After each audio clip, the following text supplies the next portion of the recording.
Kao što je pastor Tome spomenuo, kada dođe vrijeme godišnjih odmora, mi nađemo i tražimo i nađemo priliku da provedemo neko vrijeme i ovdje sa Marijinim roditeljima i onda naravno smo i ovdje sa vama i to je uvijek lijepo i ja to ne govorim samo tako zato što se nešto treba reći prije propovjedi, već zaista postoji nešto posebno u Adventističkoj crkvi da kada dođemo u crkvu bilo gdje, da nađemo ljude koje razumjeli ili ne razumjeli, osjećamo se ugodno i osjećamo se kao u jednoj lijepoj sredini.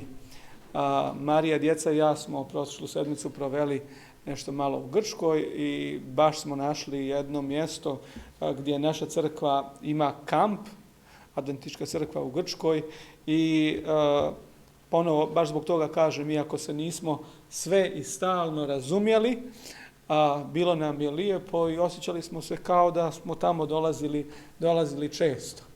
I meni nekako je uvijek ljepše takav jedan aspekt i druženja i godišnjih odmora nego nešto sada što ljudi, ostavljam prostor svakome da vole neka egzotična mjesta i idu negdje gdje su sami, jer spomenut ću to kratko i tokom propovjedi, život to su ljudi. Ako postoji nešto što sam razumio i shvatio za svoje kratko vrijeme životnog iskustva, onda je to ta rečenica koju sve češće ponavljam sebi, a i drugima, život to su ljudi. Može da se živi bez ljudi, ali nekako sa ljudima je mnogo ljepše i mnogo ugodniji i mnogo smisleniji život. Evo samo par informacija i to je pastor rekao da možda lijepo je da podijelimo sa crkvom. Iza nas na globalnom planu u Adventističkoj crkvi je sastanak koji se održava svakih 5 godina, ono što mi nazivamo sastanak generalne konferencije. Održavao se početkom juna u američkom gradu St. Louisu. Bio je jedan broj nas sa ovih prostora tamo. Bili su pozvani predstavnici makedonske misije, neki nisu mogli otići, neki su bili prisutni. Sve u svemu pandemija i ekonomske i političke i sva druga situacija na svijetu čini da sada i ti naši sastanci na globalnom nivou imaju malo drugačiju sliku. To više nije tako posjećeno kao nekada. Tu više nisu desetine hiljada ljudi, sada je mnogo manje, kako onih koji su tamo kao delegati, tako i oni koji su posjetioci. Međutim, moj doživljaj je da je to jedan napor vrijedan poštovanja, da se crkva pokušava još uvijek ujediniti i zajedno razgovarati o svim izazovima s kojima se crkva danas suočava.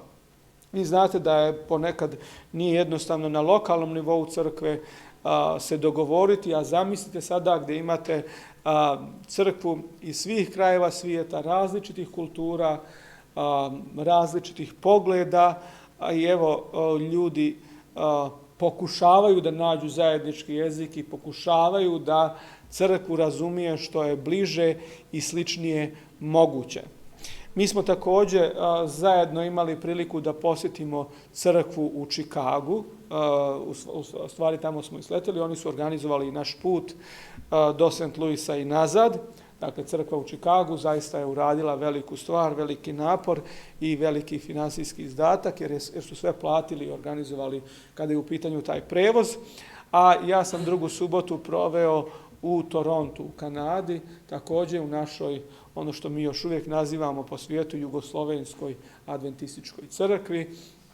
I tamo nam je naravno bilo lijepo i vidjeli smo braću i sestre, podijelili informacije i sa nekima se upoznali po prvi put. Trenutno traje u Finskoj kongres mladih. To je recimo nešto, sabor za mlade na svjetskom nivou, to jest na nivou naše divizije, na nivou područja Europe, gdje je prisutan jedan lijep broj mladih ljudi adventista, iz naše unije, a to je Makedonije, Srbije, Crne Gore, Bosne i Hercegovine. Ja mislim da to traje još 2-3 dana, to je tako nekih 10-ak dana. Vođa odjeljenja za mlade pri Uniji Ivan Popović je organizovao cijeli njihov put. Oni će posjetiti još par zemalja s obzirom da putuju autobusom i neophodno je napraviti pauze, tako da vjerujem da će imati lijepo vrijeme. Pastor me je pitao za sljedeću subotu. Ja sam prema planu i rasporedu sljedeće subote u Prištini. Naime, u ponedjeljak na Kosovo dolazi jedan bračni par iz Brazila koji će raditi kao misionari u Prištini. Ako se dobro sjećam, njihova imena su Julija i Fernando. Naime, crkva sarađuje sa također jednom crkvenom organizacijom koja se zove Adventist Frontier Mission i oni okupljaju razne ljude, najčešće mlade bračne parove, koje onda predlažu za različite prostore, za različite lokacije, za različita mjesta. Vi znate da je situacija politička na Kosovu u odnosu na Srbiju prilično zategnuta i ovih dana je tamo bilo, ako ste slušali vijesti, bilo određenih problema zbog nekih novih zakona i na granicama, prepreka i slično. I zbog toga crkva ne može baš tako jednostavno funkcionisati u smislu slanja nekih velikih ljudi. Također mi imamo crkve na Kosovu u Prištini i u Peći. U Prištini radi jedan biblijski radnik, porijeklom iz Hrvatske, a u Peći je sestra Dijana Daka koja je i rodom, porijeklom sa tih područja. Tako da je to neki plan i neki osvrt na ono što se dešava. Uglavnom, sada su malo manje aktivnosti po crkvama zbog godišnjih odmora, ali već od septembra nas očekuje veoma zbijen raspored obaveza i sastanaka. Ne znamo koliko će još biti prostora za kretanje kao do sada, da li će doći do nekih novih mjera. Slušao sam da, ne znam, ovdje kod vas, u Srbiji su već uvedene neke nove mjere koje do sada nisu bile na snazi, a tiču se nošenja maski u zatvorenim prostorima.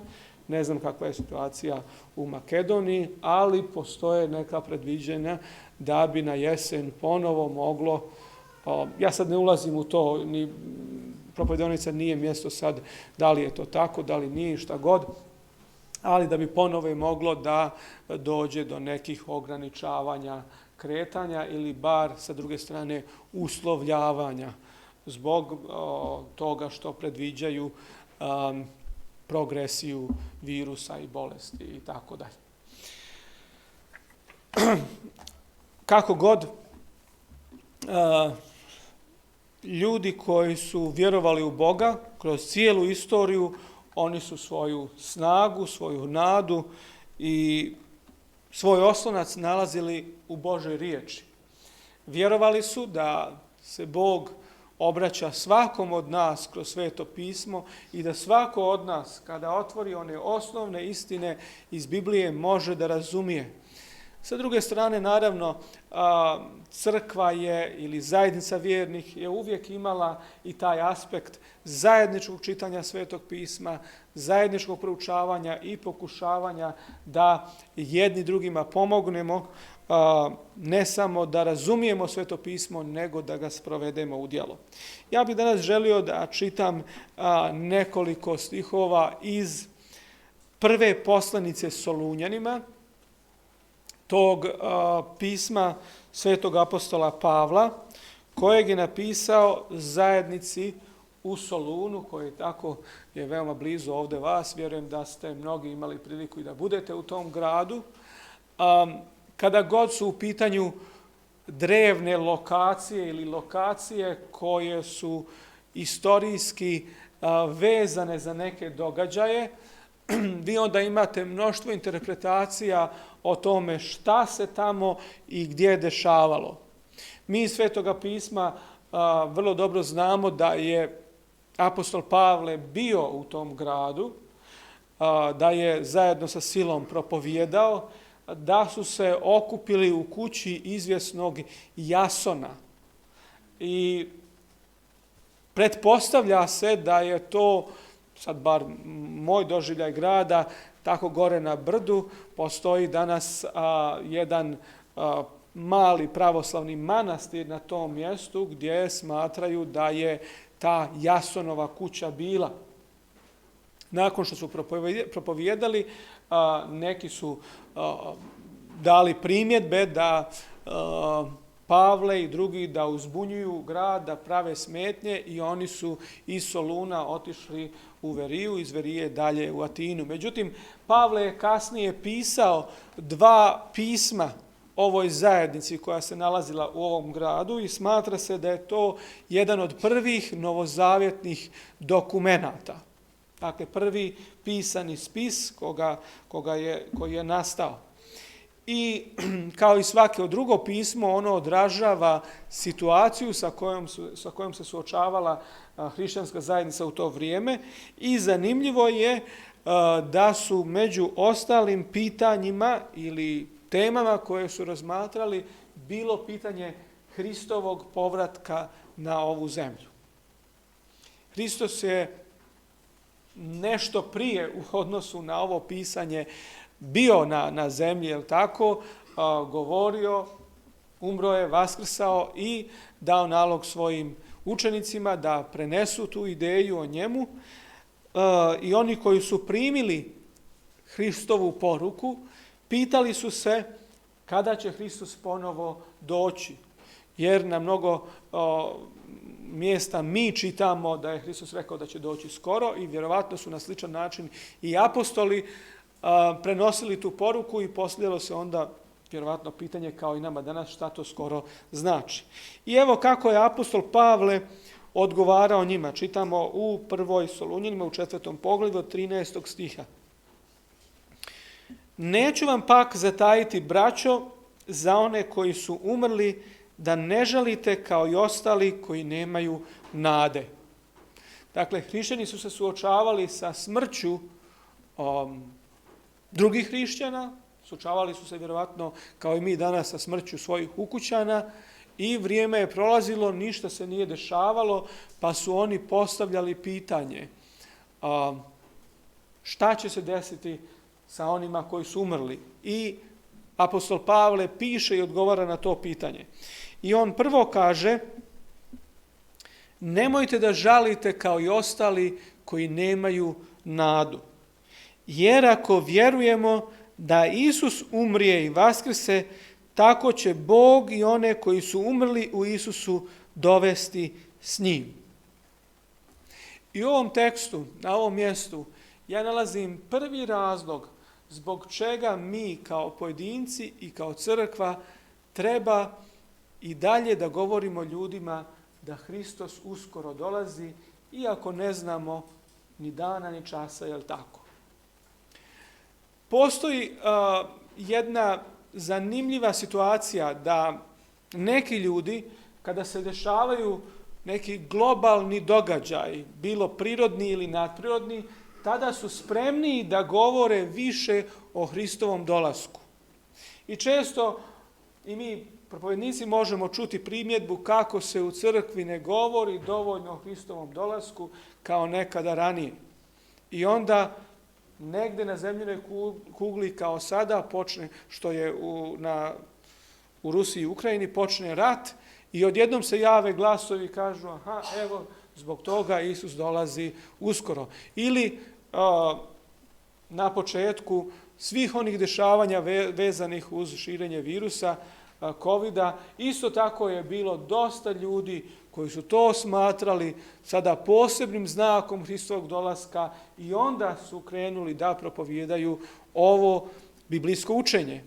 Ja smatram da to nije najadekvatniji put. Zato što Hristov dolazak ne zavisi od događaja na zemlji. Hristov drugi dolazak na ovu zemlju zavisi od njegovog obećanja. Ako Sve zaboravite od ove današnje propovedi, molim vas ovu rečenicu zapamtite i ako treba zapišite. Dakle, Hristov dolazak ne zavisi od toga šta se dešava na ovoj zemlji, od globalnih događaja, od poplava i bolesti, od ratova i gladi. To ne odlučuje o tome da li će Hristos doći. Hristov dolazak ovisi o Hristovom obećanju, jer je on rekao doći ću ponovo. Kada je Hristos odlazio sa ove zemlje, u djelima apostolskim u prvom poglavlju čitamo one dobro poznate riječi da se javio anđeo i rekao ljudi Galilejci, što stojite i gledate u nebo? I to je jako zanimljiv koncept. Dok čekamo Hristov dolazak, mi ne trebamo da budemo pasivni posmatrači znakova i neki crtači hronoloških tabli. I da kažemo, aha, evo sad je ovdje i ima još toliko. Ja se čudim, ali ima ljudi koji su spremni da kažu još toliko i toliko godina. Kao da oni znaju što niko ne zna. Kaže, što stojite i gledate u nebo? Ovaj isti Isus kao što je otišao ponovo će doći. A Hristos je prije tog rekao, budite mi svjedoci. I umjesto da gledamo u nebo besposleni, mi treba da živimo na ovoj zemlji tako što drugima govorimo o Hristu. O njegovoj ljubavi, o njegovoj milosti, o njegovoj istini, da podijelimo evanđelje. Zbog službe koju obavljam, krivo mi je što nemam uvijek dovoljno prilika da sa ljudima komuniciram. Ili bar ne sa onim ljudima koji nisu dio moje vjerske zajednice. Međutim, već neko vrijeme ja se molim Bogu i tražim priliku da na adekvatan način podijelim ono što je meni bitno i meni važno i ono što razumijem iz Svetog pisma sa ljudima oko sebe. I jučer smo imali izuzetnu situaciju da smo sreli jednu ženu i govorim to zbog poticaja svima nama, jer kao možda i vi, kada se govorilo o potrebi da se govori drugima u crkvu, ja sam uvijek bilo mi je neugodno. Znači, osjećao sam se krivim. Mi moramo, mi trebamo, jeste li svjedočili, ako niste, zašto niste, kakva je vaša vjera, evo ovdje knjige, ko će ići da dijeli? A ja kažem, nemoj da knjige, ja nisam nikad se osjećao ugodno da ja idem na knjige, kako sada? I onda će se ljudi, neko će se posvađati, progonit će nas ili slično. I dugo vremena sam tragao za svojstvenim, ličnim, adekvatnim pristupom ljudima. I čini mi se da mi je Bog pomogao u tome, da to bude moja inicijativa, jer Isus kaže idite. Ne kaže, evo budite tu pa kada vas neko nekad zapita, da postoji taj stih, budite uvijek spremni da date odgovor svakome za vaše nadanje. Ali inicijativa treba da bude na našoj strani. I bili smo pred nekom tamo turističkom lokacijom, i mi smo htjeli da uđemo i onda sam pitao jednu gospođu koja je tu bila sa psom i sa svojom ćerkom, da li biste vi željeli da uđete? Pa kaže možda, ja sam vidio broj tamo i onda sam zvao, oni su rekli zakasnili ste tek sutra i onda smo tako prišli i onda sam pitao, pošto je to bila lokacija vezana za Bibliju i rekao sam, zašto ste baš došli ovdje? I onda je rekla ona, ja sam hrišćanka. Ja sam naravno, i onda to je već bila prilika. Ja sam rekao, pa i mi smo. I ona je rekla, a ima tu još jedno izuzetno važno mjesto, mogu da vas odvedem. I mi smo rekli, zašto da ne? I onda smo usput upoznali, rekla je kako se zove. I onda ona je Bugarka, onda smo mogli tako da pričamo i na makedonskom jeziku i da se razumijemo, da ne ulazimo sad u ovaj politički problem, ili tako, bugarskog i makedonskog jezika. Ali razumjeli smo se, pričali smo i onda ona kaže, ovo je izuzetno, srela sam svoju braću i sestre, a ona kaže, ja ne idem ni u jednu crkvu, ja čitam Bibliju i evo molim se i ja nisam ništa, ja sam rekao, kada je došla prilika i ko sam i šta radim i pozdravili smo se, međutim ona kaže, moja ćerka traži, kaže, pa mama, ovo nije slučajno da se ti srela baš s ovim ljudima, daj nam neki kontakt. I onda smo podijelili kontakte i rekli smo da ćemo probati da ostanemo u vezi. I ja sada razmišljam, znam za jednog pastora u Londonu koji je Bugarin, jel tako? Ima tamo, pa da vidim kako da, jer su oni od tamo, kako da ih povežem. Dakle, govorimo da inicijativa može i treba da bude na našoj strani, ali da ta inicijativa bude nešto prirodno. Ne nešto sada, evo ja moram da bih mogao doći u crkvu u subotu pa reći da sam nešto i ja radio.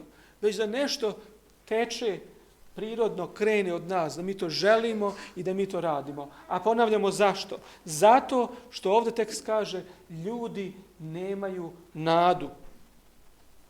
Oni koji su umrli će vaskrsnuti kao što je Hristos umro i vaskrsao. Jer vam ovo kazujemo riječju Gospodnjem, da mi koji živimo i ostanemo za dolazak Gospodnji, nećemo preteći onih koji su pomrli. Jer će sam Gospod sa zapovješću, sa glasom aranđelovim i s trubom Božjom sići s neba i mrtvi u Hristu vaskrsnuće najprije. A potom mi živi koji smo ostali zajedno s njima, bit ćemo uzeti u oblake na susret Gospodu na nebo i tako ćemo svagda s Gospodom biti. Tako utješavajte jedan drugoga ovim riječima.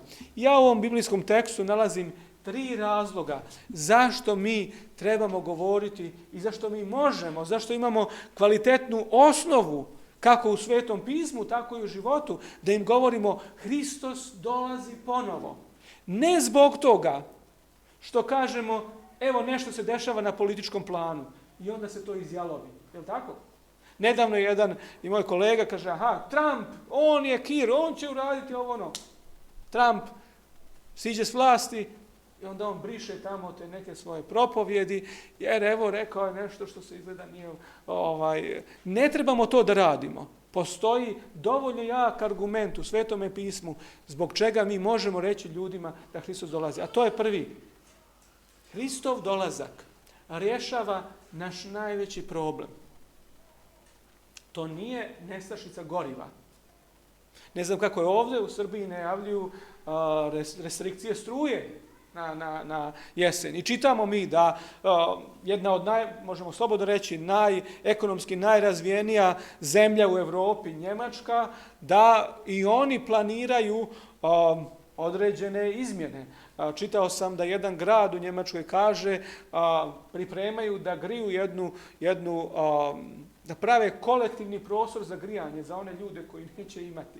Dakle, sad da li novine lažu ili ne, ali to je ono što dolazi do nas, da se ljudi plaše tih dana i tih promjena. Međutim, to nije naš najveći problem. Naš najveći problem je što će se naš život završiti. Moj i tvoj. A Hristov dolazak je odgovor na taj najveći problem. Jer će o Hristovom dolasku, Biblija kaže, on vaskrsnuti one koji su umrli u Hristu. Postoji razlika prema biblijskom tekstu od onih koji su samo umrli i onih koji su umrli u Hristu. Nije svejedno, nije isto. Nije isto ni živjeti sa Hristom, a nije isto ni umrijeti sa Hristom. I dok smo proučavali o ovoj pouci tamo o istrajnosti, ja sam razmišljao i onda sam sebi napisao, mi proslavljamo kada neko prihvati Hrista. Jel' tako?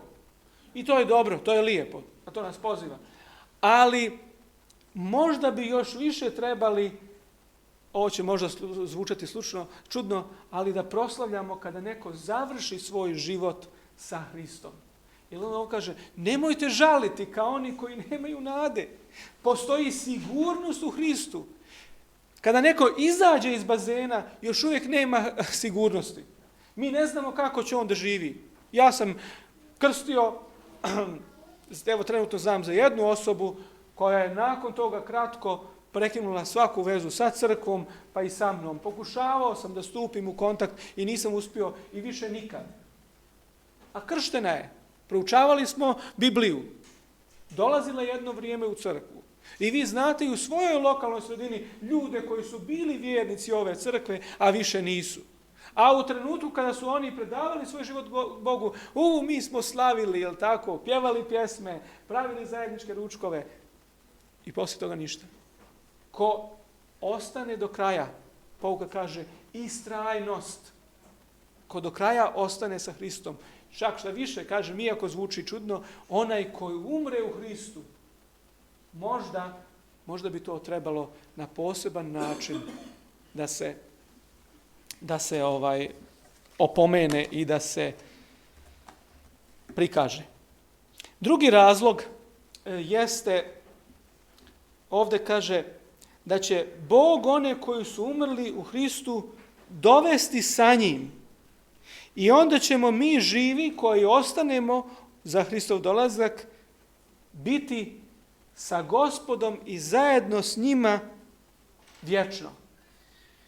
Hristov dolazak govori o vječnom zajedničkom životu.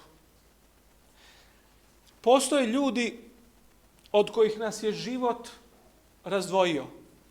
Svako od vas ima neku braću, sestre, prijatelje, rođake koji žive daleko, jel tako? I s kojima se vidite samo jednom godišnje, kada dođu godišnji odmori. Pogledajte kako je, i mi smo to prihvatili kao normalno, da živimo razdvojeni. Da neko mora da živi tamo, ja moram da živim. I eto to tako, ali to nije najpametnije ako mi shvatamo da je život kratak i da ga je malo. I da sada živimo na 2000 kilometara. Postoje naravno i oni koji žive blizu nas, a s kojima nismo u dobrim odnosima, nažalost. Ali postoje i oni s kojima ste u dobrim odnosima, žive daleko, ali nešto se ispriječi i čak i kad ste zajedno, ne možete biti zajedno. Sada kada sam posjetio tu crkvu u Kanadi, iskoristio sam priliku da posjetim i strica mog oca. To je brat mog rođenog djeda. On ima posebno mjesto u mom životu i mom iskustvu, zato što dok sam bio ovako negdje kao Isak tih godina, oni su veoma često dolazili tamo u Bosnu i Hercegovinu i ja pamtim život tako, porodična okupljanja, svi zajedno tu.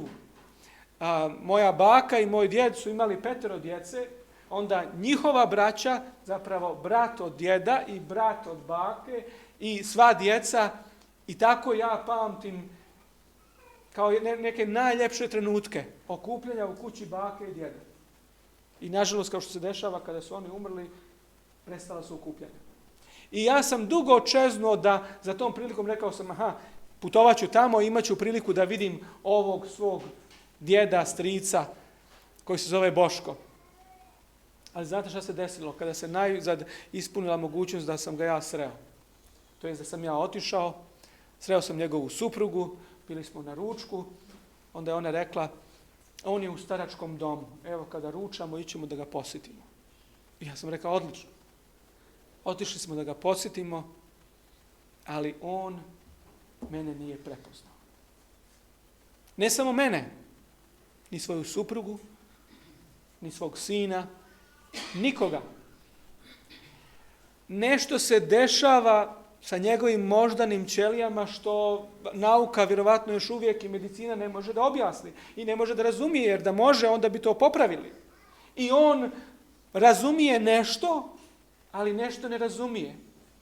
I ja sam stajao pred njim tako u polukležećem stavu, sjedio i ponavljao mu imena, riječi, prostor, pokušavajući da možda dozovem taj njegov uspavani um, da neke ćelije se probude. I mogu vam reći da ne znam kada sam posljednji put tako se iskreno i žarko molio i rekao, Bože, daj samo sad, neka iskra se zapali u tom, neka nešto kvrcne, ali nažalost, ništa. Ja sam otišao žalostan bez obzira što sam toliki put prevalio. On je govorio, idi, donesi jabuke. Ja sam govorio, djeda, striče. Pa sam onda brojao imena Ranko, Savko, Želimir, Bosna, Grabi, tako, sve što bi možda asociralo, ludiralo. On kaže, ne, poslije, idi po jabuke. A što ćeš ti tu? Ko je ovo? Je li to sve? Je li to sve u ovom životu što možemo dobiti?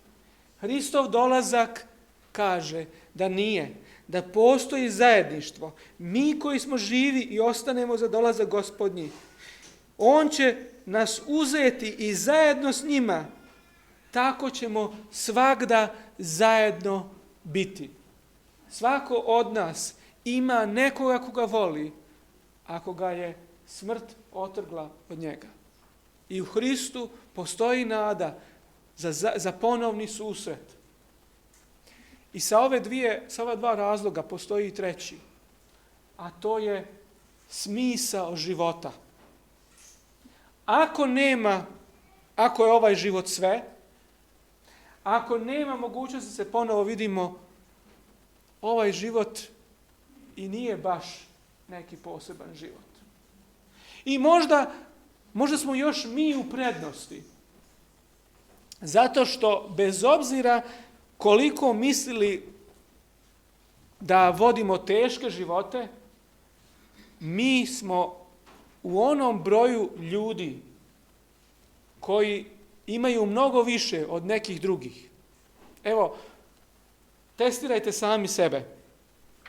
Imate li danas gotov ručak, subotnji, koji je vjerojatno ljepši nego, ako nemate danas, ako niste možda bili vrijedni, ali hranite se, bar kako vidim.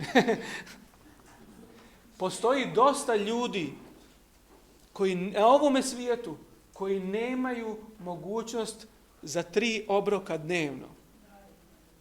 Postoje ljudi koji nemaju pitku vodu. A znate što ja vidim svuda po Makedoniji? Ja svuda vidim mokre ulice. Tako.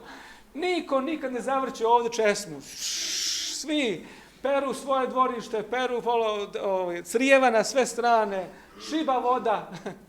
Ima vode na pretek, jel da? A ima mjesta gdje ljudi nemaju pitku vodu. Zamislite to. Svako od vas, svako od nas, da ne isključujem sebe, ima večeras gdje da spava, jel tako? Ima svoj krevet. I ne spava pod vedrim nebom. Znate li koliko ljudi na ovoj zemlji to nema?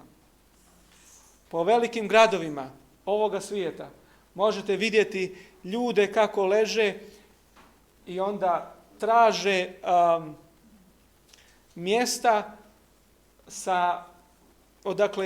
traže mjesta ili radnje gdje imaju one ventilacije, jel tako? Zato što je to toplije.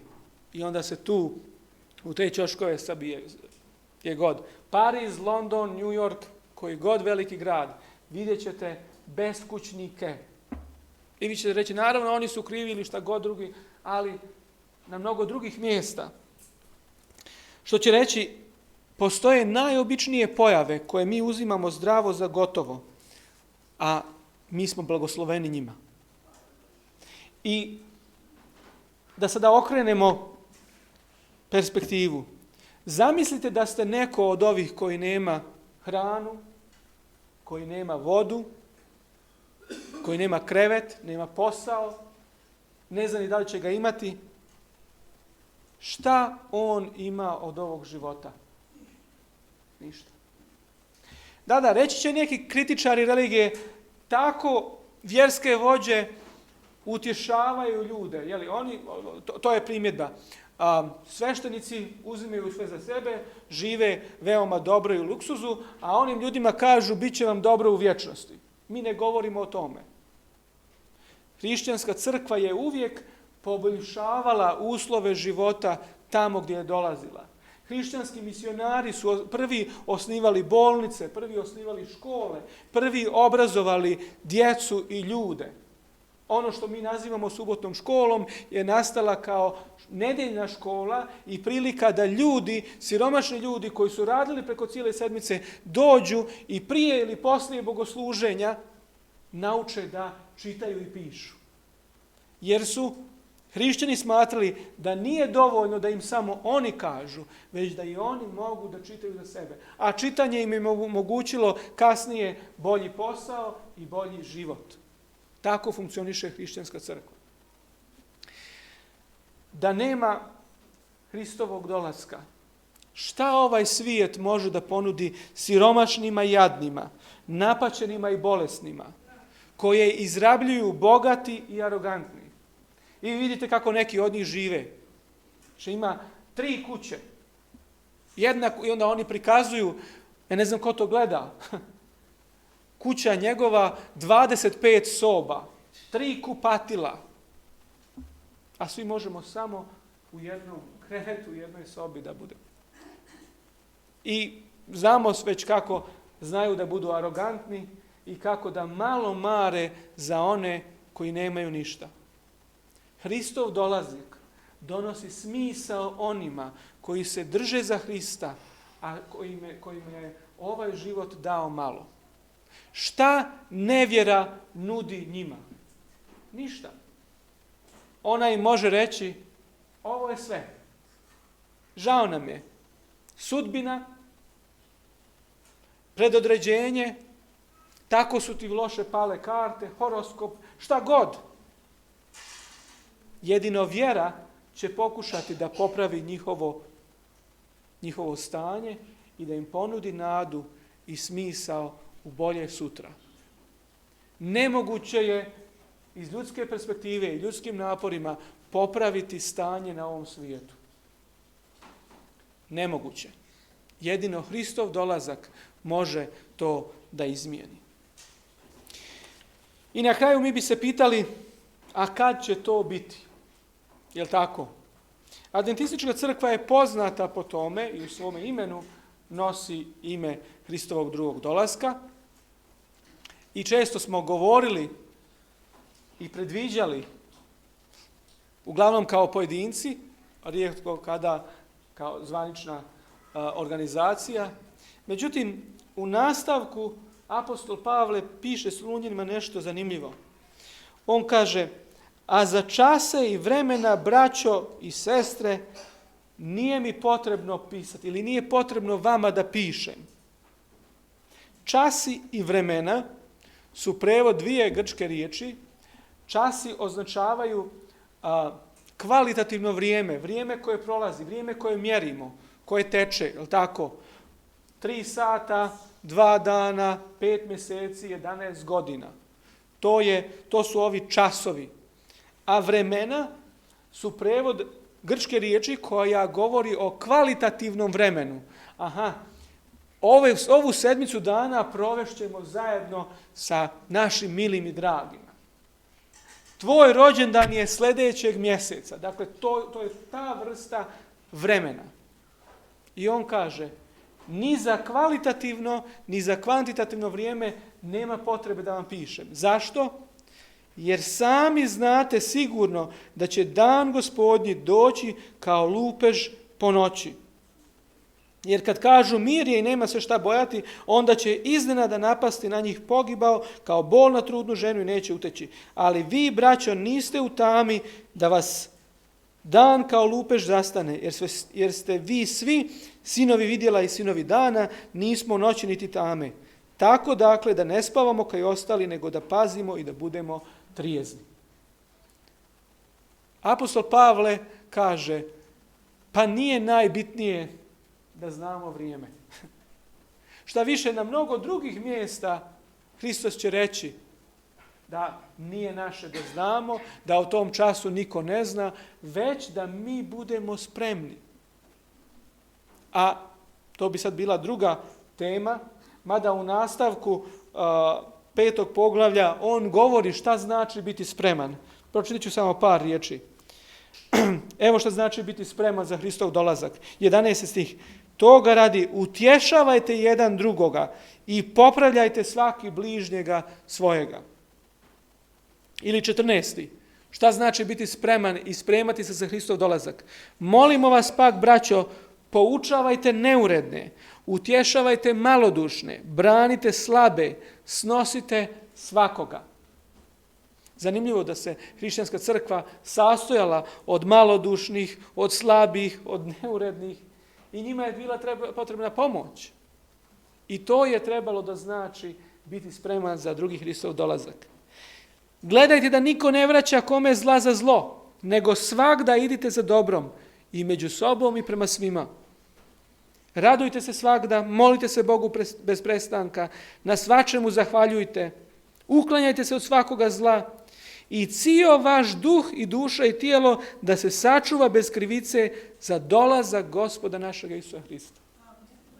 To je prema pisanju apostola Pavla ono što obuhvata spremnost za drugi Hristov dolazak.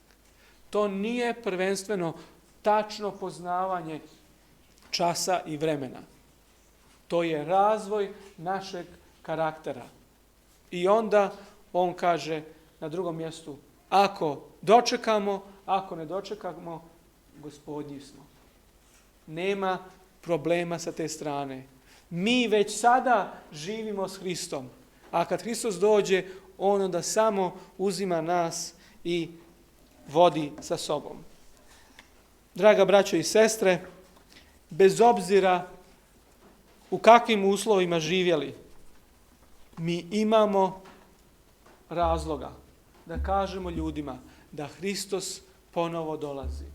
On rješava problem, najveći problem koji imamo, to je problem smrti. On obećava vaskrsenje. A vaskrsenje nije u nekoj izolaciji i onda će svako od nas biti na nekom svom posebnom mjestu. Vaskrsenje je za kolektivnu vječnost. Tako ćemo zajedno svagda sa Gospodom biti. I to nam daje smisao već danas. Da pobjedimo probleme, da pobjedimo iskušenja, da pronađemo osnovu za zajedništvo sa Hristom i da budemo ljudi koji će prenijeti nadu. Kaže, tako utješavajte, a ne kao oni koji nemaju nade. Ljudi nemaju razloga da misle i da vjeruju da će biti bolje. Stalno ih novosti i novine samo plaše. Nestankom, ovim, onim, bit će gore, bit će teže. Ali riječ Božja kaže, mi imamo nadu. I Gospod neće, ili drugi termin kaže, pozna Gospod svoje i neće vas ostaviti. Neka ta sigurnost nade i sigurnost Hristovog dolaska, koji ovisi o Hristovom obećanju, zato što je on rekao da će doći, a ne zato što mi mislimo da se nešto dešava što je znak njegovog dolaska, nego on je rekao da će ponovo doći i mi čekamo ostvarenje njegovih riječi, a ne ispunjenje nekih znakova. Neka nam Gospod u tome pomogne. Amin.